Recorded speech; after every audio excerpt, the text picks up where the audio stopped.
if you say I could leave one more time, I'm going to punch you in the face. Well, if you don't like it, you're free to do whatever you would like to do.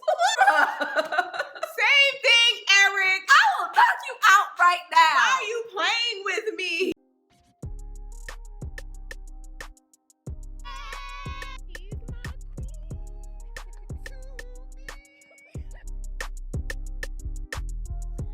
Hey guys, if this is your first time visiting us, welcome. If not, welcome back.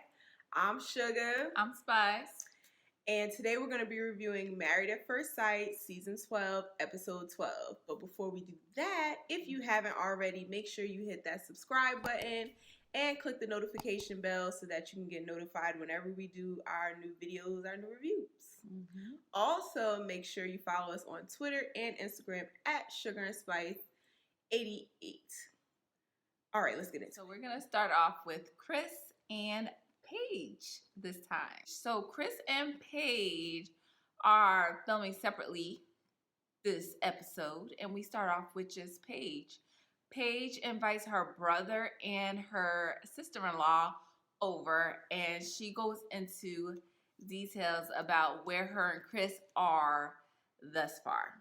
Paige drops the bomb that Chris has decided to ask for a divorce.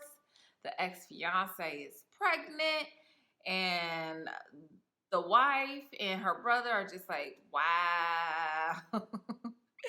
And from that point, Paige just says she doesn't feel like, he's ever considered her. At this point, she's just trying to find peace, and she's trying to be okay with them being separated at this point. She says she feels devalued as a woman. She feels like her time has been wasted. And again, she says that I fell in love with the idea of marriage, and so I didn't even realize that I lost myself. Right.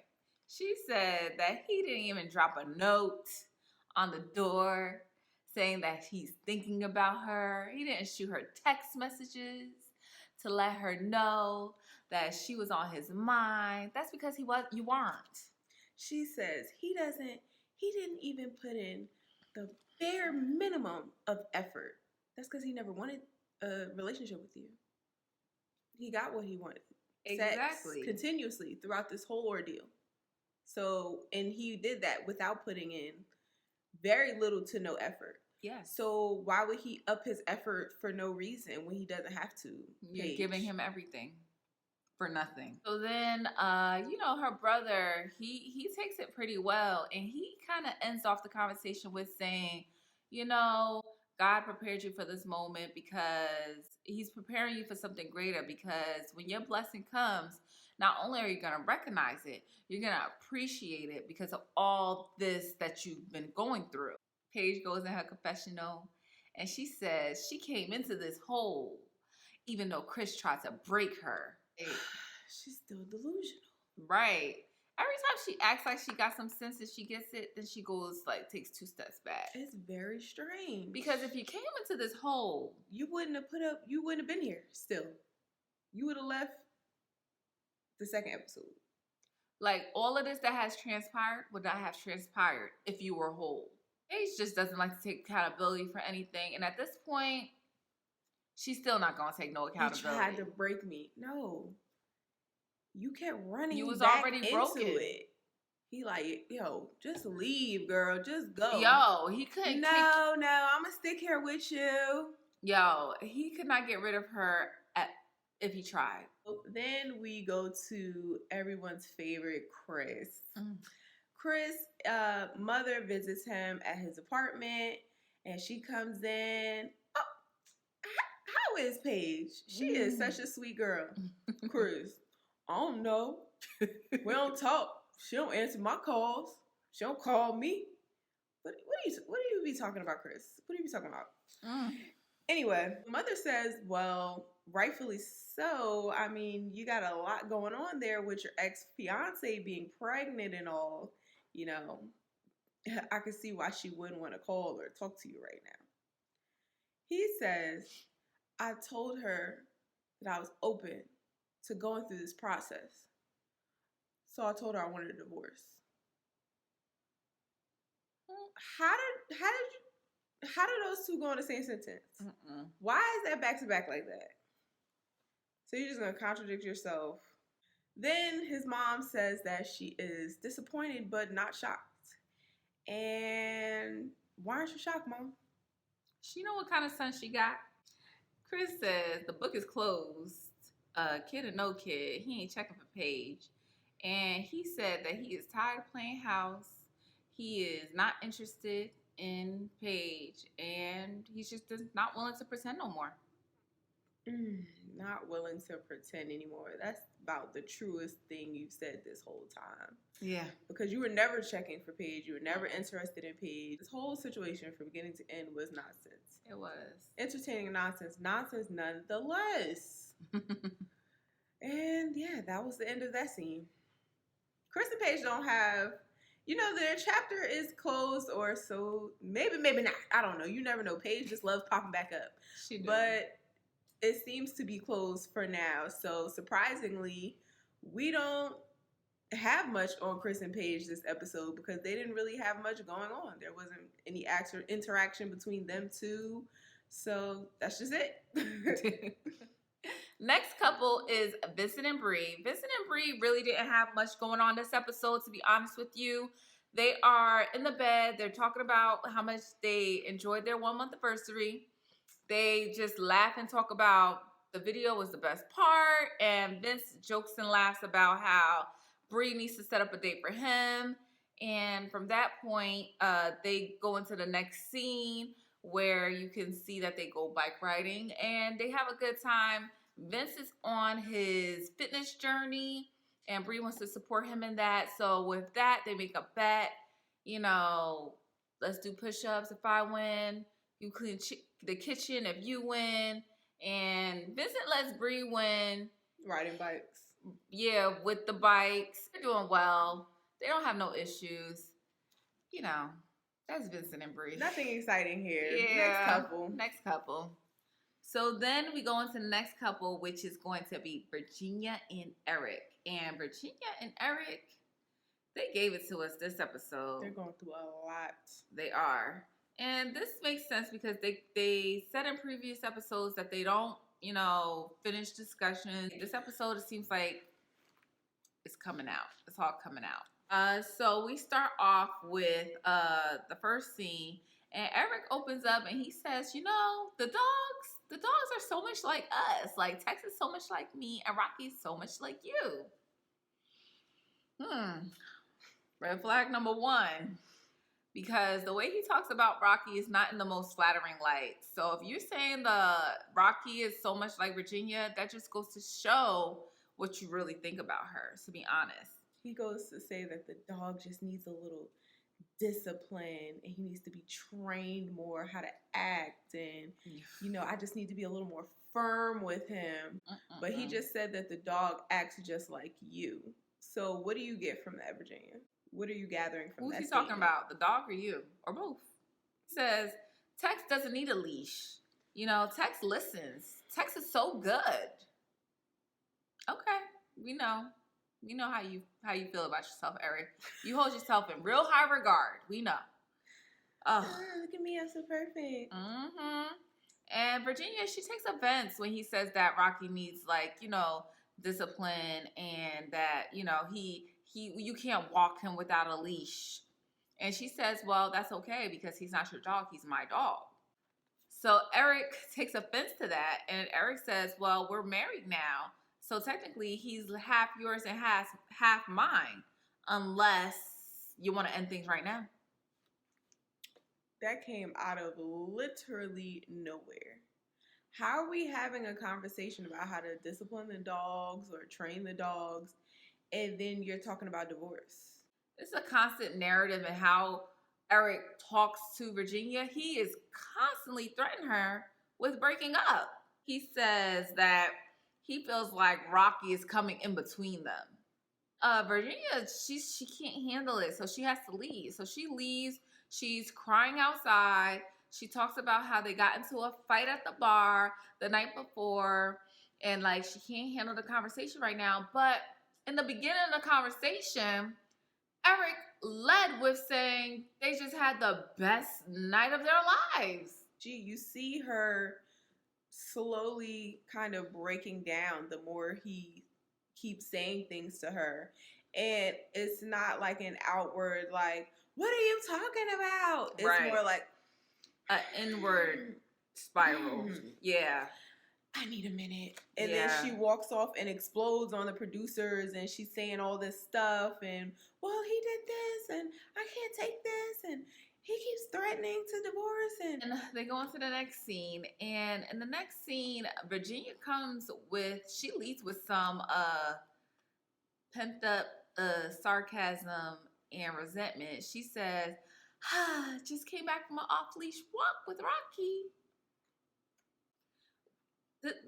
This communication pattern of you not being able to say what's on your mind and what's really bothering you. Now you're going to come and try and talk out the side of your neck instead of just say what's really wrong. And I feel like she's been doing that the whole entire relationship. She's been eating a lot of things he's been saying to her. She hasn't been expressing that she has a problem with a lot of stuff that he's doing. And even if she does say it, it'll be like a little quick thing. And then when it starts to go left because he's disagreeing with her, they'll just switch the topic and act like this is not even happening right now. Oh, never mind. So what do you want to cook for dinner? Right. She does and then sweep it under the rug. And that's why all of this is, she's like cracking this episode. And they go in to talk about what happened at the club. Erik says he was like scared for her life, her well-being. She was gone for 40 minutes. And she's like, I literally went to the bathroom and went to the bar. He says that you were missing and I couldn't find you. I was so scared. I was just so concerned about your well-being. She says, okay, why didn't you call me? Why I didn't get a call or text from you. Also, later in the conversation, it goes from, you were missing for 40 minutes. Then it goes, you were missing for 30 minutes. And I feel like it was probably more like 10. Yeah. Because I feel like he's over-exaggerating because we all know he likes to be controlling. Yep. So the moment she slid off and went to the bathroom, or she said she went to the bathroom, went to the bar, came back. Mm-hmm. She slid off, his mind started going crazy. Mm-hmm. Next thing you know, it's 40 minutes. Then she says, every time you drink, you get mad at me. Y'all can't party together. Y'all can't. This is like, because the alcohol gotta go. Yes, Virginia, all you like to do is drink. And then when he drinks, he gets mad. So what we doing? What are we doing? Then Erik is like, I just want you to realize you're married. Again with this? I just want to know, what does that mean to him? Mm-hmm. What does he mean really when he says that? Yeah. In what way? Like, how do you want her to act? Because you're drinking with her, you're partying with her, you're going out with her. So it's not like she left you home waiting up all night till 3 o'clock in the morning and party with her friends. So what's the issue at this point? She said, it's not coming off as caring. It's coming off as controlling. Right. And it is. It is controlling. Erik says he's sick of this and how these conversations keep getting to this point. He says he is effing done and he always gets hurt. And she's like, this is where she loses it. She's like, you always get hurt. You always get hurt. I've been the one dealing with my anxiety, dealing with the fact that I feel like I'm a bad dog mom. I don't get to see my cats anymore. Basically, she's saying that she feels like in this relationship, he's always telling her, I need you to cut this out. I need you to change this about yourself. I need you to be the one to make sacrifices. And he's not making any sacrifices. So while you're over there bending and twisting and turning her to make her into the form that you want her to be, she's really struggling with this because she's losing herself and she doesn't want to go that route because she's so independent. For him to say that I'm always getting hurt, it's like, wow. What did you even do? What did you go through for her? Like, you told her, move into my place or else it's over. Yeah. You told Get your her dog under about, control. You're trying to tell her, if you and the male friend wouldn't have been getting along, you would have told her to get rid of him. You already tried to tell her to get rid of him. Mm-hmm. Everything in her life that I don't want you drinking. I don't want you going out anymore. I don't want you hanging out with your friends. I don't want you. Everything is an issue. Mm-hmm. So what are you going through? What's so hard for you? Because she's been doing everything that you asked her to do. You said that she wasn't texting you enough. She started texting you more. And then you were like, I just still feel like I didn't get one every hour. So how is this not control? So then he goes down his usual, if you don't like it, guess what? Yo, Virginia cannot handle it. Virginia says, if you say I could leave one more time, I'm going to punch you in the face. Well, if you don't like it, you're free to do whatever you would like to do. Same thing, Erik. I will knock you out right now. Why are you playing with me? Yo, he's the worst. Are you serious? I literally told you to stop. I told you not to say it. You're triggering me. You're doing it on purpose. She's like, don't touch me. I'm not touching you. Oh my God. I'm not touching you. Exactly. You're trying to purposefully get on my nerves. Yes. So then they go into the next scene and Erik is they continue this conversation again. Erik is like, I don't understand what I did wrong. I don't know. Virginia is like, yo, I'm self-aware enough to know that my anxiety is overwhelming and when it's taking over, and I don't want to put my anxiety on you. I understand that's not fair. Even though we're married, I don't want to put that burden on you. And I'm self-aware enough to know that that's something that I need to work on. And I feel like what she wanted to do was say, I need you to be self-aware and accountable for the things that you do and the things that you're saying and your part in what's destroying this relationship. But she didn't say that. She just kind of let him continue on with the conversation without making him accountable for anything. She really should have put that in place. Instead, Erik says, yeah, I want to know how I can help you with that. Instead of, this is what you're doing to not only add to my anxiety and trigger my anxiety, but also this is what you need to work on as well. She didn't do that. And that was a missed opportunity. Her communication is not, it's like she's scared to be honest. She knows how to communicate. Yeah. She knows what to say. She does. But she doesn't want to say it because she knows it's going to go left and the relationship is over. And for whatever reason, they're not, like I said, they're having fun. So they're not ready for it to be over. That's why they don't even want to bother trying to really have those hard conversations. So then they bring up Rocky again. Erik says, Rocky's manners are they're not the best. You really need to work on it. And he says, Tex doesn't do that. Tex is such a good dog. Virginia's like, bruh, Tex jumps on people all the time. What are you talking about? Tex is not a perfect dog. And then Eric's like, well, I didn't say, Tex doesn't have his things. It's just that, I trained him. I trained Tex when he was a baby, since he was a puppy. So right now, he's just really, really good at this point. And Virginia is just swallowing it. So then he says, I just don't understand why you're trying to isolate yourself and separate yourself and say, oh, this is my dog. He's half my dog too. You're not making me feel like I'm a father figure. How are we going to have kids? I don't know why he keeps jumping 50 feet in these conversations. How are we talking about the dog's manners? And then you're talking about me making you feel like a father figure. What is that? How am I supposed to make you feel like a father figure? What are you talking about? And then how are we supposed to have kids? Listen, anybody who talks about my dog the way Erik talks about Rocky, why would I want to include you into having a role with the dog that you complain and have so many negative things to say about? This whole conversation started because Rocky came over to basically, he's like jumping on Erik and wanted to play with the toy. And he's like, all right, you got to get out of here. You got to go. You're just in the way. But then you want to say, he's my dog too. But if Tex would have jumped on your lap, you're not about to be like, oh, all right, that's enough of that. So then he brings up trust. And then Virginia's like, yeah, trust, And he's like, okay, Like I said, trust is important. Like, why are you saying it all sarcastic? There we go again, Virginia.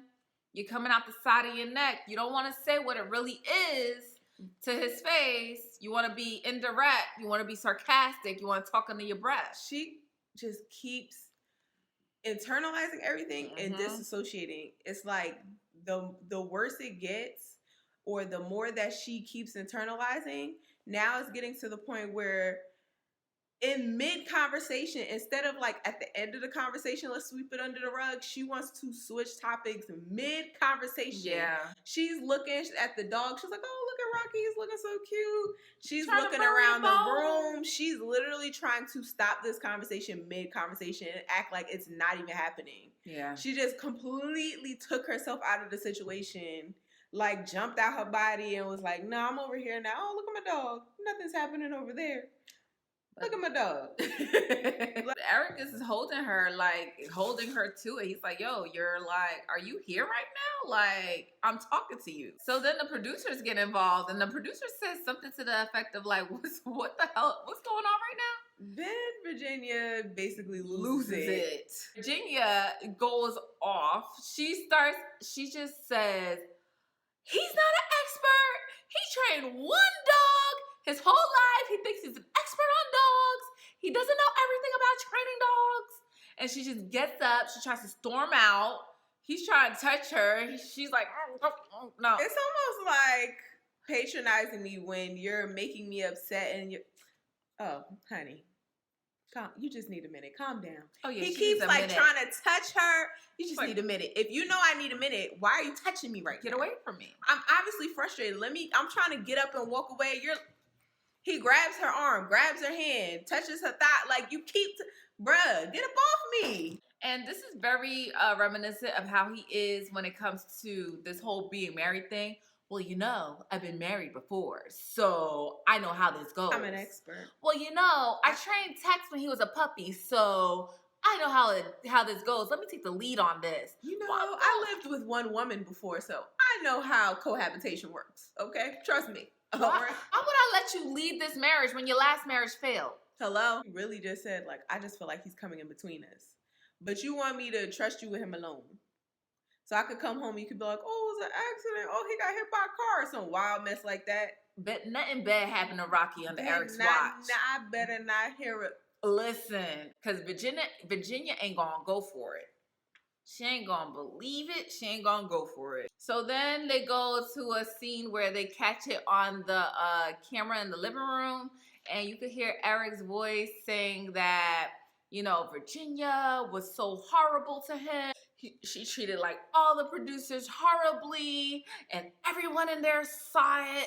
Virginia goes and she says, you act like I'm to blame for everything. Like, every time something goes wrong, you always blame it on me. And Erik goes and says, he's effing done. 5 minutes ago, you were like, oh, honey, oh, that's all right, baby. That's all right. You just need a minute. And you were trying to act like the world's sweetest husband because the cameras were rolling. Yeah. I feel like the reason we had seen it from the point of view of the living room cam is because they were like, all right, we're going to stop. Production We shut it down. And then that argument broke off when you realized you weren't on camera and then said what you said. Yep. And that's when the real you comes out. Erik has been putting on for us real hard and heavy, and it's just like, but we see right through you. And the thing about it is that you're doing that, but off camera, she has to deal with you off camera too. So everything that you do and say off camera, she has to react to it on camera. Exactly. When you're having these conversations. She's not just gonna forget about what you said off camera. Like, we didn't see it, but she did. So I don't know why you expect her to act like everything is good and great and go along with this false story that you keep trying to give us. Like, cut it out. So then we go into the next scene, and Erik is in the confessional. He says that, you know, he really wants this marriage to work. He does not want to get a divorce again. So he's putting, like, you know, all his all into this marriage. But then he goes to say that if Virginia wants the same thing, that she needs to step it up. Again. Virginia's the only one working. Right. So what category does she need to step it up in? I'm confused. The category of listening to everything that I say. That part. Not arguing with me. You go in your confessional, you say, I want to make this work. I want to stick together. But you threaten her every 5 minutes. Well, you can go. You can leave. We can end this right now. It could be over just like that. I'm effing done. He said he's effing done. Had to be at least 3-4 times in this episode. You know, I already got a divorce. I'm not trying to do it again. So why would you keep throwing that out there every time like that? So then they have this conversation in the kitchen. This conversation in the kitchen is very weird to me because I feel like maybe after everything that happened off camera, maybe him blaming her for everything, so she decided to take a different approach. Because in this conversation, you see Virginia saying, we both need to work on our communication styles and the way we say things and, you know, what we say. No, like... It's him, sis. It's him. It's legit him. It's like, basically, she's trying to continuously, throughout this whole conversation, share the blame. Anything that applies to him, she's saying we. Yep. He needs to work on his delivery. She's saying, well, I feel like we both need to work on our delivery. And then for half a second, I thought we were getting somewhere because Erik said, you know, I could work on me not saying certain things at certain time, but I just feel like you don't get how it's supposed to work in a marriage. You don't know how to be married, and things that every marriage in America has. Oh my God. You don't get. What do you even be talking about? What? Every marriage in America? He thinks he's an expert on everything. Yeah, he does. You're throwing out random statistics that's not even real. Alternative facts. Huh? What? He's saying, you know, you can still do all the same things that you were already doing before me. It's just now you got me behind you. You got me to support you. And it's like, what are you talking about? No, she doesn't. You constantly keep saying that she needs to change. You constantly keep saying, you just don't know how to be married. You're married now. You can't do all the things that you used to do before. But now all of a sudden she can do the same thing she's always done. It's just you're here to support her. You constantly just contradict yourself. What are you? The whole episode he's contradicting himself. Then Virginia goes on to say, I do feel like you would support me in anything I would want to do. Are we talking about the same Erik? Girl. It's almost like Virginia went in that kitchen and drank the Kool-Aid because the conversation just completely flipped. You went from just, you know, being honest and kind of calling him out on the things that he's doing to you and the things that he's saying to you. And now it's just like, no, it's okay. It's all me. I'll take the blame. You're right. I do need to step it up. But then when you go into her confessional, she actually does say that she's not over it. She's still upset about a lot of things and that she doesn't feel like they're in a good place yet. So it's like, this is not going to work. So now we're at the scene where the girls all meet up together. Paige starts off the conversation and she basically says that, you know, I thought about it and I realized I could have left a little sooner. Bri was like, right? You think? Then she gives this whole speech about how she neglected herself and lost herself in the process. And she realizes now that it's okay to choose yourself first. Paige then says that instead of being so focused on wanting to be married, she should have been focused on fixing her issues before getting married. So then Bri starts talking about her and Vince. Oh, we're so cute and just perfect and wonderful. He's sweet. Yeah, y'all know. Y'all already know. Bri says that she actually went to therapy prior to coming on to Married at First Sight so that she could work out certain issues and things that she knew she had that wouldn't work in a marriage. And then Paige says, I wish I would have did that. But honestly, I mean, it really wouldn't have changed anything. I feel like when she got dealt a bad hand with getting Chris as a partner, the only thing that she could have really done to change her situation was to just leave sooner. That's pretty much it. But that would have did a lot as far as her, like, just having her self-worth. Right. At the very least, like she said when she was talking to her brother, like she felt devalued as a woman. Like this is going to take a huge hit on your self-esteem, girl. Then Virginia begins to talk about the issues that her and Erik are having. And then she tells them about how she's been having anxiety, but she doesn't really relate it to Erik and him triggering her anxiety. She just says, "Oh, you know, it's the process, it's the dogs, it's the moving in, and it's not necessarily all of that. All of those things could have been made easier if Erik was a more understanding, supportive, less condescending, controlling. Less controlling, less demeaning type partner." Then she basically says that, she wants to see someone and seek help about her anxiety. And, Bri just said, yeah, you should definitely do that. It's a lot of people have anxiety. Virginia says in her confessional that they kind of normalized it for her and made her realize, like, oh, okay, so it's not just me that has anxiety sometimes, and she kind of felt better about it. Right. And then Paige goes, oh, yeah, girl, you should definitely see somebody. I have 2 therapists. How? Didn't you just say that, you wish you would have saw a therapist before you came on Married at First Sight? So what therapist are you talking about? You talking about the ones on the show, or? Paige, like, if you have therapists actively in your life right now, get new ones. Girl, immediately. Switch. Because it's not showing at all. Paige is like, she's almost not even a real person. She's like a Stepford wife. She's just very... And I know everything to say, and everything's pretty and perfect. And, I can just wrap it up in this nice little, neat little bow. And, I'm just learning so much from this experience. She gets into the situation and none of it applies. None of the advice that she has for herself she doesn't take her own advice. She doesn't do what she says she's going to do.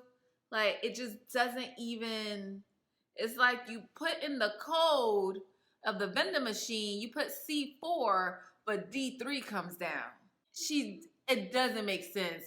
I would not have known that Paige knew this much about herself with the choices that she has been making. Right. I hope she's cringing so hard watching these episodes back. And the only reason why I want her to cringe is so that she never does this to herself again. That part.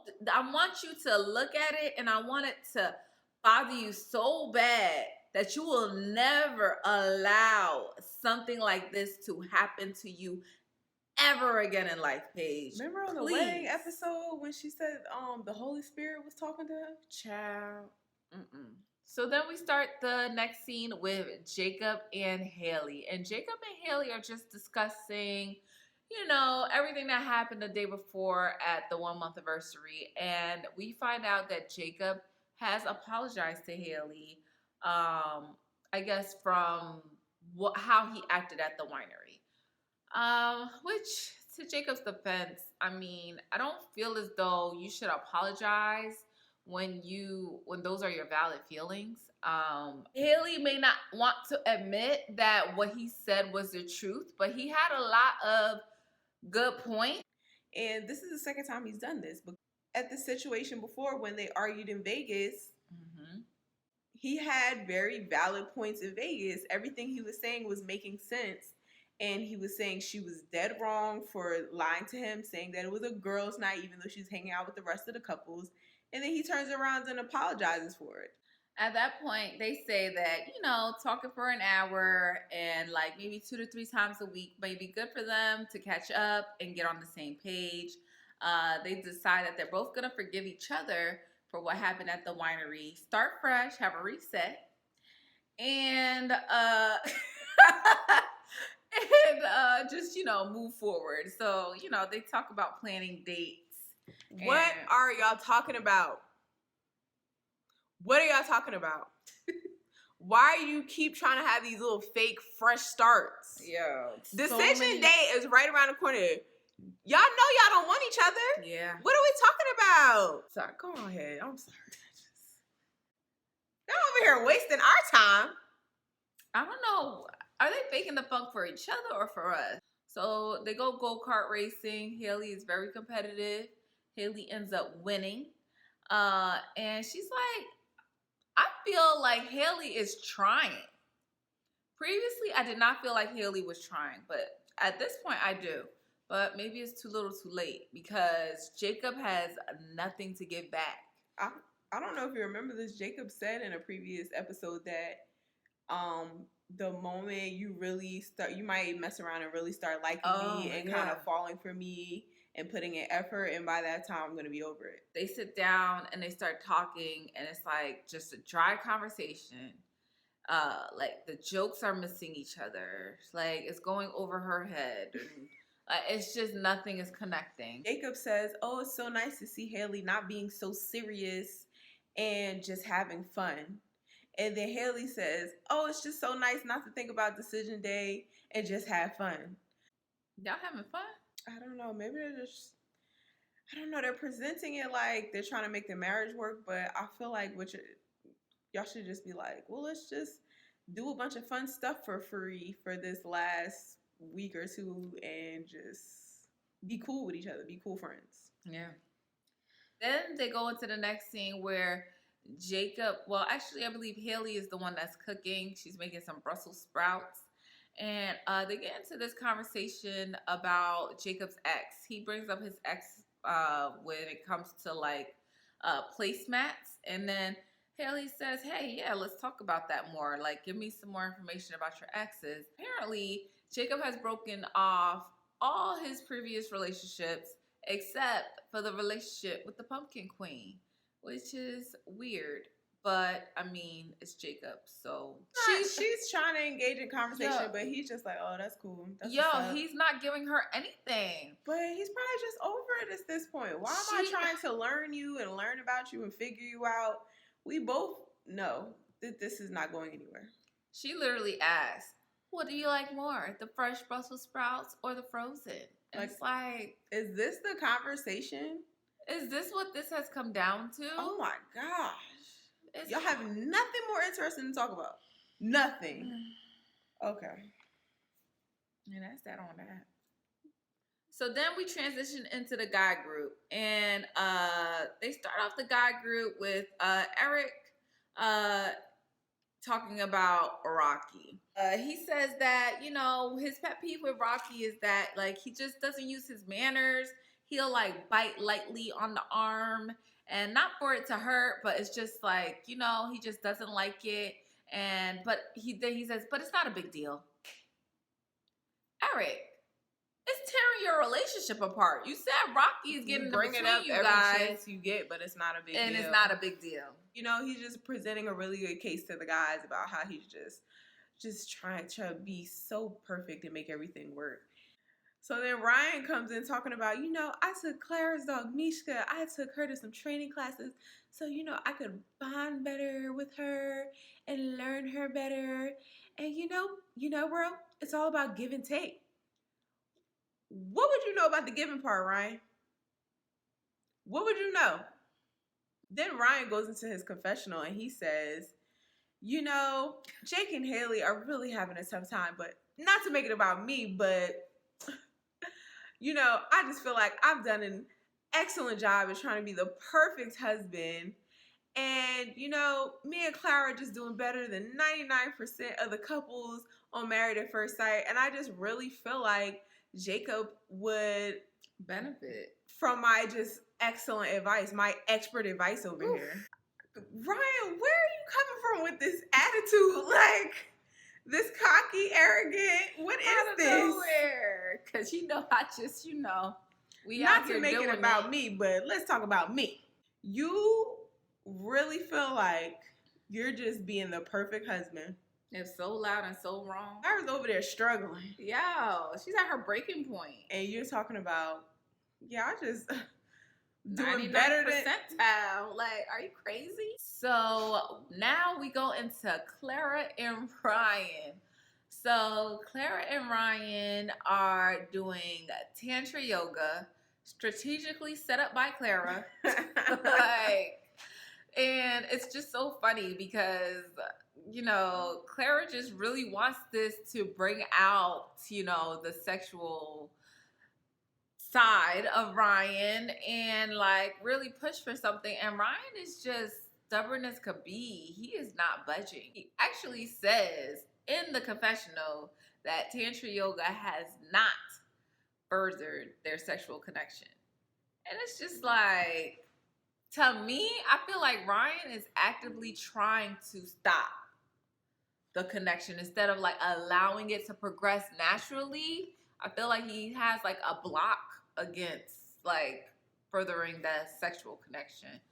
So Ryan brings up bringing Clara's dog to a trainer, and he's actually really, really good with wanting to connect with the dog more, learn her needs and wants, and be able to communicate with the dog to better take care of the dog in Clara's absence.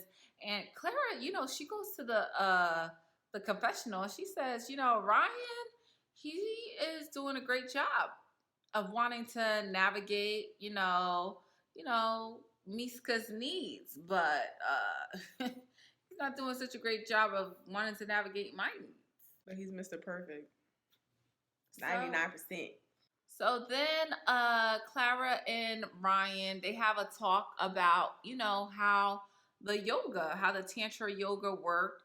And Clara straight up asked him, like, do you feel any new emotions, sensations, vibrations, connections, like anything like after Tantra yoga?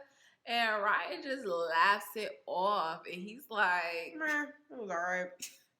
No, I don't feel anything. It's all right. I don't, that didn't do much for me. He don't want you. I don't know how many times I have to say this. I said the last episode, the episode before that, the episode before that, the episode before that. He does not want you. That has to be it, because it's not like he's not getting it. Because then he goes in the confessional. He says Clara is focused on one thing, but he's focused on establishing a deeper connection. So you know what she wants. It's not like she's not communicating it or she's asking you to read in between the lines and you're not getting it. Like, you know exactly what it is. You just don't want to do it. If everything is going so perfectly and you guys are doing better than 99% of the couples, why do you keep saying, you guys, we just need to build this trust and we need to build this connection and we need to, why? You're doing so good, right? Because you're lying. Yeah. Lying, Ryan. Ooh.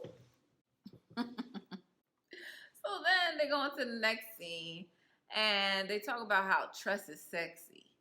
And it's interesting because Ryan goes into a conversation with Clara and he talks about how he navigated the conversation with Erik when it came to taking care of the dogs, and how Clara trusts him to take care of the dog, and how he feels comfortable, how he feels so proud and privileged that she trusts him with, such a big responsibility because he knows how much she loves that dog. He goes to say, we're getting so good with trust. We're in such a great place with trust.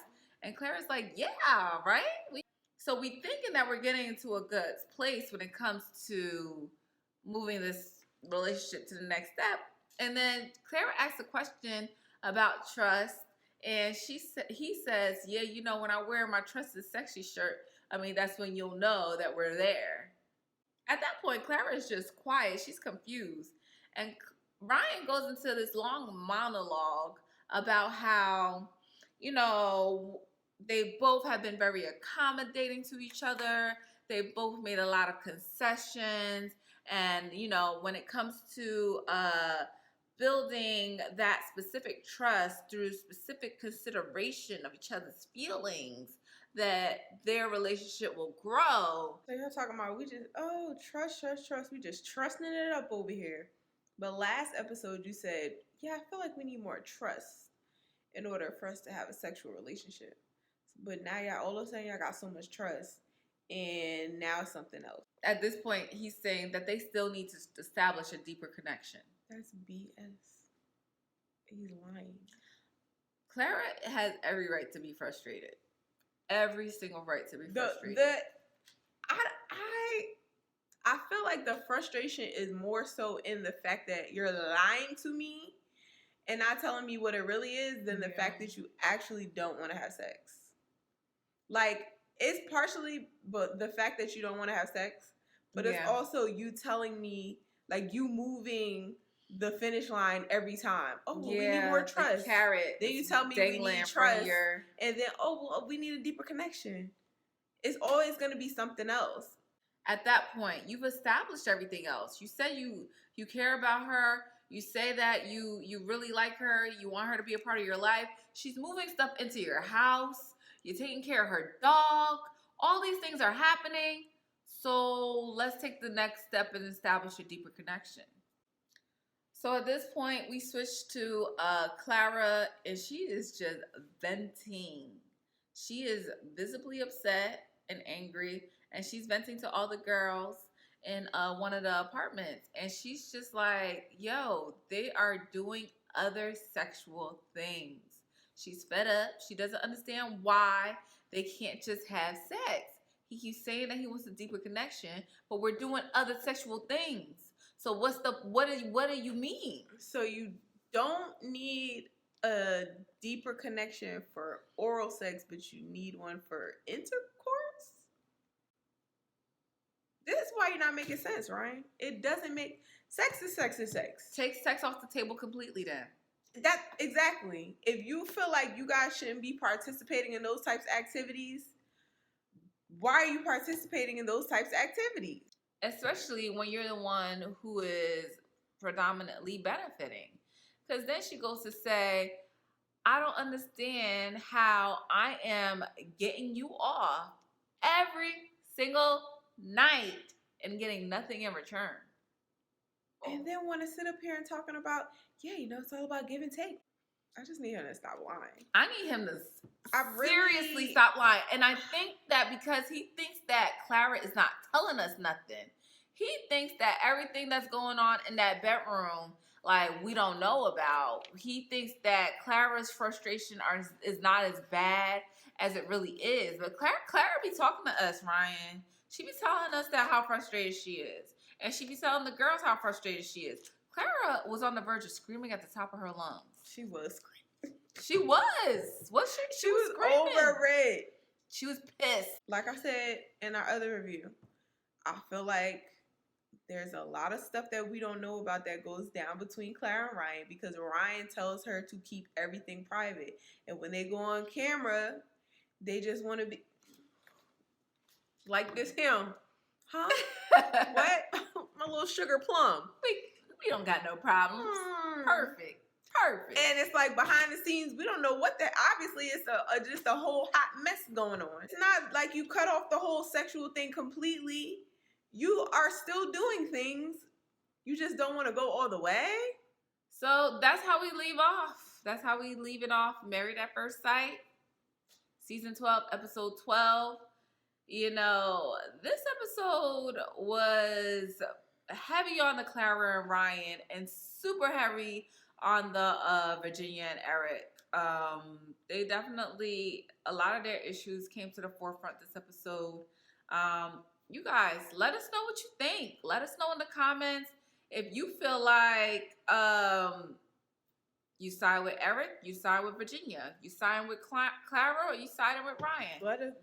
Let us know why you think Ryan is holding back on the sex. That part, because I cannot for the life of me. Because I only have that one theory and that's it.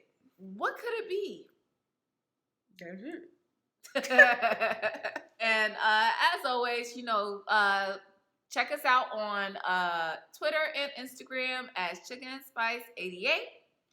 Please continue to like, comment, and also subscribe. And when you do subscribe, please make sure to hit that notification bell so you can get all of the notifications of when we upload a new video. And we appreciate you guys for watching, and we hope to see you guys again. Thank you for watching. See you next week. Bye. Good morning. Good energy. Today we gon' spread Good energy. Today we gon' share Good energy. I go to work. Today gon' be a great day. Good Wake energy. up, thank God, drink water, meditate. Good First energy. 5 minutes will dictate your whole day. Good All energy. about that positivity and raising up your frequency. Good If you energy. negative, you will get removed immediately. Good alkaline, nourishing, Good